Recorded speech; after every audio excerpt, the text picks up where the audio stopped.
Asia cup super 4-এ ভারতের বিপক্ষে গুরুত্বপূর্ণ ম্যাচে ব্যাট হাতে জ্বলে উঠেছিলেন পাকিস্তানের ওপেনার সাহিবজাদা ফারহান। ৪৫ বলে ৫৮ রানের ইনিংস খেলে দলকে দেন শক্ত ভিত। কিন্তু তারই পারফরম্যান্স ছাপিয়ে আলোচনায় উঠে আসে এক ভিন্ন বিষয়, অর্ধশতক উদযাপন।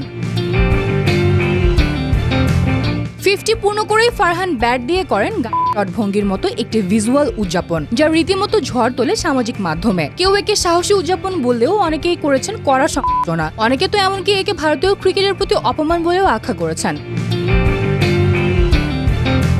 তবে সমালোচকদের নিয়ে মোটেও ভাবছেন না ফারহান। ম্যাচ পরবর্তী সংবাদ সম্মেলনে তিনি সোজাসাপটা বলেন, আমি জানি না মানুষ এটা কিভাবে নিয়েছে, আমি এসব পাত্তা দেই না। এটা এক মুহূর্তের আবেগ ছিল। সাধারণত আমি উদযাপন করি না, সেদিন হঠাৎ করে করলাম। তার ব্যাটিং স্টাইল নিয়েও স্পষ্ট মত দেন তিনি। ছক্কার কথা বললে এটা ভবিষ্যতেও দেখবেন। প্রতিটি ম্যাচে আক্রমণাত্মক ক্রিকেট খেলতে হবে, শুধু ভারতের বিপক্ষে নয়, সব দলের বিরুদ্ধেই।